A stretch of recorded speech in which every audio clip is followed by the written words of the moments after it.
देखिए, जब ये मैंने पॉइंटर्स भेजे थे तब कॉस्पी 2.5% ऊपर था। एक बार कॉस्पी, खाली कॉस्पी रखिएगा, कॉस्पी वापस थोड़ा सा नीचे आया है तो उसमें थोड़े से एडजस्टमेंट्स की ज़रूरत हो सकती है। लेकिन फिर भी ओवरनाइट चिप शेयर्स क्योंकि काफ़ी ऊपर थे, मुझे लग रहा है आईटी में वापस थोड़ी सी गिरावट पॉसिबल है। हालांकि पिछले 1 घंटे में सेंटीमेंट और ये मामला जो थोड़ा सा चेंज हुआ है, चिप शेयरों में रैली, कॉस्पी में रैली, इस वजह से मैंने ये फैक्टर लिया था। लेकिन अब कॉस्पी तो थोड़ा सा नीचे आ चुका है। हालांकि कल का अगर आप निफ्टी आईटी देखें तो काफ़ी हद तक हम इसको पचा चुके थे। कल निफ्टी आईटी पूरे दिन अंडर परफॉर्म कर रहा था और एकदम लोएस्ट पॉइंट पर आकर बंद हुआ था। लेकिन एक चीज़ बहुत क्लियर है, निफ्टी आईटी का टेक्निकल चार्ट फायर करेगा आशीष।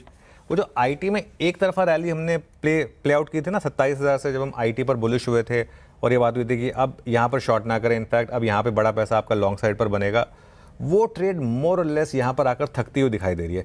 पिछली 2 बार जैसा नहीं है, लेकिन पिछली 2 बार तो बस market collapse, IT index collapse हो गया था। इस बार वो थोड़ा थक रहा है 200 डे मूविंग एवरेज के करीब आकर। तो अभी भी मैं आईटी पर बहुत ज़्यादा बेरिश नहीं हूँ। मेरा मानना यह है कि अब वो वन वे तेज़ी जो है ना, वो थोड़ी सी यहाँ पर ब्रेक लगाए।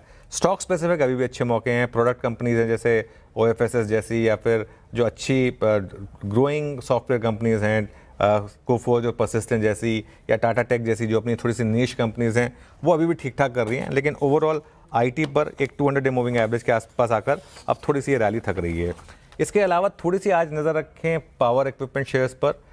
सीजी पावर जैसे स्टॉक्स, हिताची, जी वर्नोवा, खासतौर से सीजी पावर जो सबसे क्लीन प्ले रहता है, और कल भी अगर आप देखेंगे तो काफ़ी स्ट्रेंथ के साथ ये स्टॉक बंद हुआ था। इनफैक्ट आई थिंक कल सीजी पावर एक ऐसा स्टॉक था जो डे हाई पर बंद हुआ था, वहाँ पर आप एक मूव रख सकते हैं।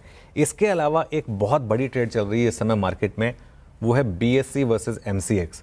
आप ना एक हफ्ते का चार्ट रखिएगा बीएससी का और एमसीएक्स का। कल भी देखिए बीएससी हमने रेड में लिया था और कल इंटरडे में तो 5% तक गिरा था। और ये एक हफ्ते का चार्ट है बीएससी का, देखिए हाई से किस तरीके से नीचे आना शुरू हुआ है। और यही चार्ट आप रखिएगा एमसीएक्स का, और ये देखिए, ये देख रहे हैं चार्ट, ये किस तरीके से 7 दिनों में करीब करीब 11% के करीब ऊपर आया है। मेरा मानना ये है कि एक कैश की कैजुअलिटी है बीएससी, क्योंकि कैश का एक सीधा इम्पैक्ट आपको बीएससी पर दिख रहा है। कल सेबी जी ने एक और बात कही वैसे कि सिर्फ ऑप्शन ट्रेडिंग को मत देखिए आप, कैश के इम्पैक्ट को, हमें ओवरऑल मार्केट के बारे में सोचना है। तो वो एक फैक्टर हो सकता है आगे जाते हुए। मेटल्स में रैली है, कमोडिटीज़ में रैली है, तो उसका एक सीधा इम्पैक्ट जो है ना वो एमसीएक्स पर आ रहा है। प्लस एक डिस्कशन पेपर की बात हो रही है कि एफआईएस को अलाउ किया जाए शायद नॉन एग्री कमोडिटीज़ में।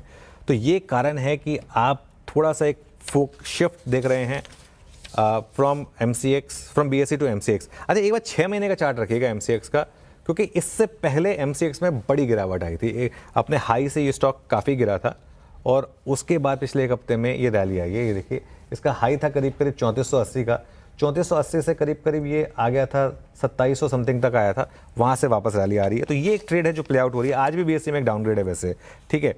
तो मेटल्स में रैली है, लेकिन चुनिंदा शेयर्स में I think NALCO, Hindalco, JSW steel, ये कुछ स्टॉक्स हैं जो थोड़े से क्लीन प्ले आपको दे रहे हैं इस समय यहाँ पर।